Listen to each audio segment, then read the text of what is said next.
The red carpet stretched before me like a path paved in velvet fire. My heels clicked with each step, echoing off the high marble walls of the wedding venue. Laughter filled the air, champagne flowed like rivers, and crystal chandeliers threw diamonds across the polished floor. But I couldn't hear any of it because the moment I walked in, I saw him, Logan Pierce, my boss, in his signature navy suit, holding a glass of scotch, leaning against the bar like he owned the damn world. And then he smirked, that cold, arrogant smirk he reserved for boardroom dismissals and public humiliations. He lifted his glass, tilted it toward me, and said just loud enough for me to hear, "Enjoy your day, Madison. You're jobless tomorrow. Before we begin, drop a comment and tell us where are you from and from which city you're watching our videos. And after watching the whole video, don't forget to tell us what would you do in this situation. Be honest. Tell me in the comments below. We read every comment. Let's begin."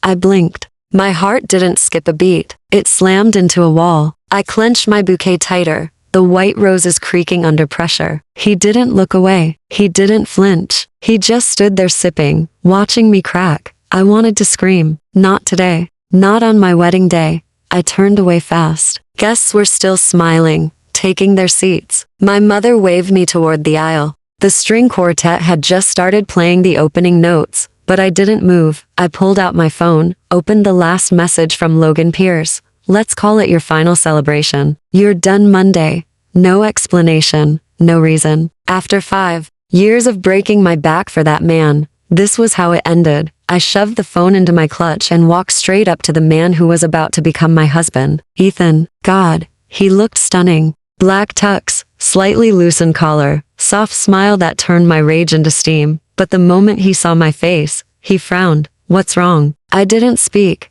just pulled out my phone and showed him the message. He read it once, then again, then his jaw tightened. "He sent you this now?" I nodded, still holding back the explosion burning in my throat. He looked up and his smile was gone. His eyes zeroed in on Logan at the bar. "I'm going to step outside for a second, Ethan." He leaned close, whispered, "Trust me." I watched him slip through the side entrance with his phone pressed to his ear. I tried to refocus, but every eye in the room suddenly felt like it was watching me. 20 minutes passed. No Ethan. Guests were shifting. My mother looked confused. My bridesmaid whispered, "Do we wait more?" And then the door opened again. Ethan walked in. His jacket was off. His tie was gone. His eyes locked on me. He walked up to me, leaned close, and whispered, "I just bought something, and Logan's about to wish he never sent that text." Then with a cool nod, he turned towards the bar where Logan still stood smug and unaware. "Logan," Ethan called out. Logan turned, and then Ethan said the words that silenced the whole venue. "I'm your boss now." The scotch glass in Logan's hand slipped, crashed on the floor. The amber liquid splashed across his expensive shoes. He stared at Ethan like his brain had glitched. "What?" he muttered. Ethan smiled slowly. "You heard me." I swear it took everything in me not to burst out laughing, but I didn't. Not yet. Because this was just the beginning. The crowd stared between them, confused. Murmurs spread like wildfire. Logan stepped forward, eyes narrowing. "This isn't funny, Ethan." "It's not a joke," Ethan replied. "I just acquired 47% of Vanerate stock. As of this morning, I'm interim CEO. I made a call to the board. They already voted."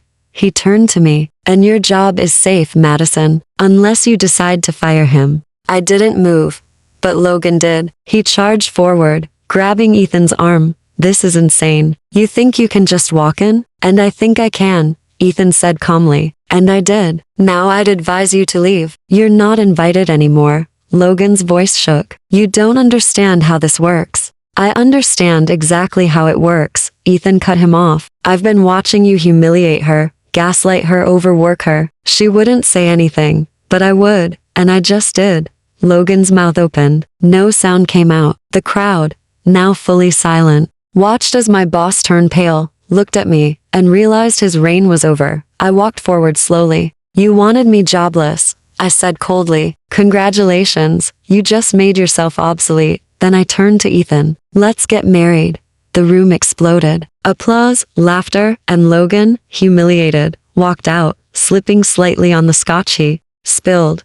But what no one knew was this wasn't even the revenge. Not yet. That started the next day, the next morning. I woke up with my head on Ethan's chest and my phone buzzing violently on the nightstand. Dozens of missed calls, half from coworkers, the rest from Logan. I didn't pick up. Instead, I watched Ethan quietly as sunlight poured across his jawline. My husband, my protector, my partner in revenge. Should I be scared of you? I whispered, nudging him awake. He grinned without opening his eyes. Only if you're planning on betraying me? I laughed. But it didn't last long because I knew this wasn't over. Not yet. Logan Pierce was a narcissist, and narcissists don't go quietly. I got up, pulled on my robe, and finally checked the latest voicemail. Madison, we need to talk. There's been a huge misunderstanding. You don't know what you're doing. You've made a mistake. Ethan doesn't know what kind of deals he's stepping into. Call me. Delete.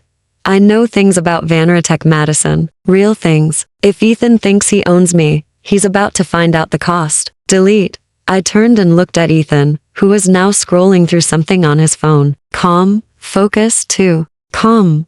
Are you sure you want to go through with this? I asked. He looked up. I've never been more sure of anything. I hesitated. You bought part of his company for me? That's not nothing, Ethan. He put his phone down and stood up. You think I did this just for you? I blinked. I did this because I believe in you, he said. Because you've spent the last 5 years building something he took credit for. Because you created an entire division that's now being pitched to venture capitalists as his idea. And because I saw the look in your eyes every time you came home. Late, exhausted, broken, but too proud to admit it. His voice cracked slightly. So I didn't just buy it for you. I bought it because it was already yours. I just made it official. Tears burned behind my eyes, but I blinked them away. He walked over, took my hand, and placed a single key in my palm. What's this? I asked. Our office? I frowned. What office? The one we're opening today. You're not going back to work for Logan. You're going to replace him. My breath caught. You're serious? He nodded. We're launching a new tech incubator, and you're the CEO. All your ideas, your patents, your prototypes, they're no longer buried under his name. They're yours again. My knees nearly gave out. I had dreamed of this, not just revenge, but freedom. But it always felt like fantasy. Not anymore. But I need to warn you, Ethan added, Logan's not just going to roll over. He's got allies on the board. He's dirty. He's desperate. And desperate men don't go down without a mess. I straightened. Then we clean it up. 3 days later, we walked into Vanratech's headquarters. The elevator ride was silent, just Ethan and me, but the energy buzzed. I wore a sharp black suit with no brand labels, just tailored confidence. Ethan looked like he could buy the building if he felt like it, which he basically had. As the elevator doors opened, heads turned. Whispers erupted instantly. She's here. Is that Ethan Parker? Wait, isn't that Logan's position? We stepped into the glass conference room. Half the board was seated already. The other half awkwardly walked in behind us, and then Logan entered. His face was pale, eyes bloodshot, but the smile still cocky, still fake. Glad you could join us, he said, sitting down like he hadn't just threatened me days earlier. Ethan stood at the head of the table. We'll keep this short, he said. There are serious questions about company misconduct under the current CEO. Embezzlement, patent theft, harassment, whistleblower suppression. He placed a folder on the table. Insider documents proving internal sabotage of multiple women-led projects, all buried by Logan, all traceable. Logan laughed. This is a stunt. I leaned forward. This is your audit. He froze. Ethan continued. The board has reviewed the files and a vote was held last night. Logan's voice was almost a growl. That's not possible. It is, Ethan said. And the board voted 8-2. You're removed as CEO effective immediately. Silence. Then Logan slammed his fist on the table. You don't understand what you're doing. I built this. Me, not her, not some nobody. I looked him in the eye. You built it on stolen work. And I'm not a nobody. I'm the woman who used to stay late in her cubicle fixing your messes while you drank with investors and took credit for my code. I'm the one you threatened, manipulated, gaslit. I'm the one you fired. I stood tall. And now I'm the one who's going to erase your name from this company's history. His face contorted. You think you've won? This isn't over. You just declared war. I stepped closer. No, Logan. You declared war. I just made it fair. He tried to speak again, But Ethan held up a hand. Security will escort you out now. And just like that, 2 security guards stepped in. Logan stood up, shaking. You regret this. You'll both regret this. But no one answered him, not even the board. He was just noise now, a page being turned. And me, I was holding the pen. The silence after Logan was escorted out was unreal. Not just in the room, but in my head. For the first time in 5 years, I wasn't holding my breath at work. I wasn't bracing for another condescending remark or an email at midnight asking why. I hadn't thought bigger. I was free, but freedom, I'd learned fast, didn't come without retaliation. And Logan Pierce wasn't the type to lose quietly. Later that day, I was in the new office Ethan and I set up for the launch of our tech incubator. It was still being painted. Half the furniture was missing, and the logo hadn't even been finalized yet, but it was ours. I stood by the floor-to-ceiling window, taking in the city skyline when Ethan walked in, his expression tense. Bad news, he said. I turned slowly. Go ahead. He handed me his phone. It was a blog post. Exposed former assistant. Overthrows tech CEO with her billionaire husband's money. Did she sleep her way to the top? Below it, a blurry photo from our wedding. Me holding Ethan's hand, smiling. I felt my stomach twist. They're calling me a gold digger, a corporate spy, a fraud, all of it, Ethan said quietly. It's all over. LinkedIn, Reddit, finance forums. He's behind it. Of course, he was. Logan had started the smear campaign and it was spreading like wildfire. The worst part, some people believed it, even people I'd worked alongside for years. One comment said, she used to bring him coffee. Now she's CEO. Sounds like a trophy wife takeover. I threw the phone down. I gave everything to that company. I built Venera AI. I managed entire rollouts while he was at golf retreats. And now I'm this. Ethan walked over and pulled me close. He's scared. That's why he's doing this. He has nothing left but lies. But lies go viral faster than truth. I snapped. He didn't argue. My inbox was filling up too. Is this true? How much did you really contribute to Venera AI? You sure you didn't ride your husband's wallet to the top? I felt my skin boil.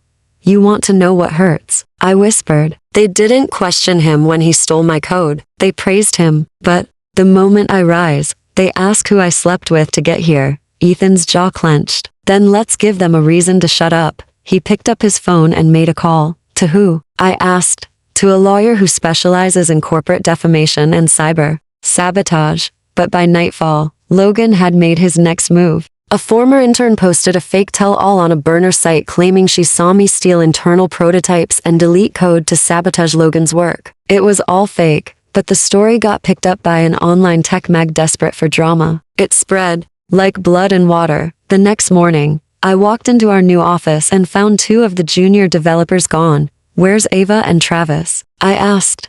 One of the engineers looked away. They texted this morning, said they didn't want to get involved in whatever's happening between you and Logan. The betrayal stung, not because they left, but because they never asked me my side. I walked into the bathroom and locked the door. My reflection looked stronger than I felt. My hands trembled. My heart pounded. I was so close to something real. A legacy, a company, freedom. And it was being ripped apart by the man who'd once told me, you should smile more during meetings. I gripped the edge of the sink. This wasn't just about revenge anymore. It was about clearing my name, taking back my identity. Not Madison the assistant, not Madison the wife. Madison Blake, CEO, visionary founder. I came out of the bathroom and marched into the conference room. Meeting in 10, I told the team. Everyone who's staying, I'm about to show you why I built Venera and why Logan didn't understand 1/10 of what I created. For the next 3 hours, I broke down every innovation I had led in Venerate Tech. I rebuilt part of the Venera AI backend live. I explained the machine learning models I'd trained, ones Logan once dismissed as too niche. I saw it in their eyes. The shift. They didn't see a gold digger. They saw a technologist. A few hours later, a developer who'd quietly taken a job with a rival startup emailed me. Madison, I made a mistake. Can we talk? But Logan's next blow was bigger. That night, as Ethan and I were eating takeout on the office floor, my phone buzzed again. This time it was a subpoena. What the hell is this? I asked. Ethan grabbed it, read it, went still. He's suing you, he said. For what? For IP theft? I laughed in disbelief. My IP? He nodded grimly. He's claiming the AI code was developed under his name, on his time, and therefore belongs to Venerate. I stared at him. So, he wants to sue me for stealing what he stole from me. Exactly. My hands curled into fists. The darkness I thought I'd escaped was rising again. But this time, I wasn't alone. I had a husband who believed in me. I had proof. And I had fire in my blood.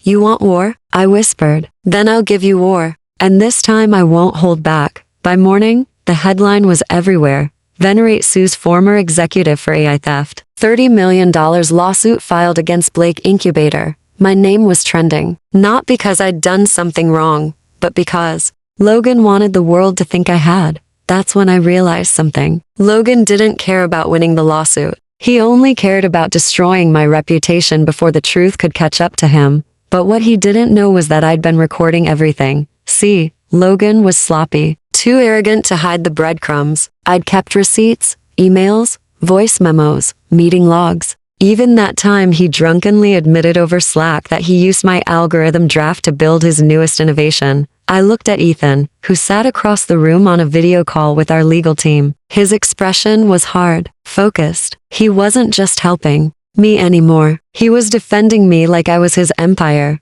This lawsuit could bury him, Ethan said, hanging up the call. No, I corrected, pacing. The lawsuit's a distraction. What's going to bury him is the truth. I turned to my laptop and began pulling every piece of digital evidence I had. That night, we dropped the first grenade. I uploaded a 3-minute clip to a private server and forwarded it to The Forge, a respected tech media outlet known for digging deep. The video, a screen-recorded Zoom call from 2 years ago, one where Logan was visibly drunk and bragging to a junior dev about taking Madison's work and cleaning it up to make it pitch-ready. The kicker, he said, she's smart, but she doesn't understand the game. That code, it's mine now. End of story. It wasn't the end of the story. It was the start of his fall. The next morning, The Forge published their article, Exclusive, Secret Video Exposes Venerate CEO Claiming Ownership of Employees' Work. She's smart, but that code, it's mine now.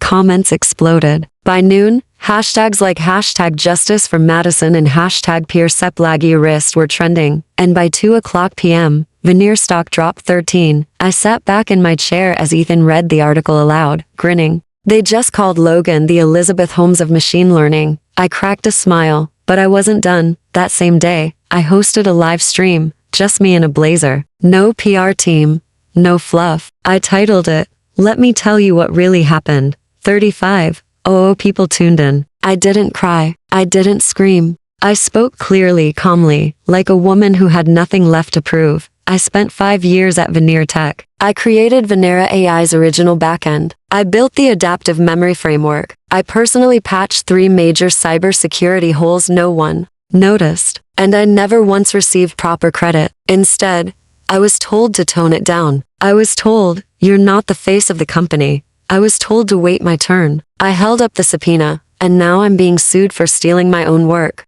I paused, looked straight into the camera. I'm not telling you this for sympathy. I'm telling you this because I'm not the only one. There are women and men in this industry who get steamrolled by louder voices with fancier suits. If you're one of them, this fight is your fight too. I ended the live stream by saying the difference between Logan and me. I never needed to steal anything because I created it. And that night, the board of Veneriate finally snapped. Ethan got the call at 10:42 p.m. I was curled up on the couch, drained but alive. He turned to me, blinking. They're launching a formal internal investigation, he said. A forensic audit.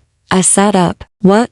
The board's panicking. One of the senior members just resigned and leaked chat logs. Apparently, Logan forged at least 2 investor emails and misused acquisition funds. I stood slowly. And what happens now? Ethan gave me a look I'd never forget. One that said, he's finished. But Logan was desperate now. The next morning, I found a letter slipped under my office door. A single sheet handwritten, no return name. You think you've won, but you've made enemies. You can't see. You took something that didn't belong to you, and soon I'm going to take something from you. No name.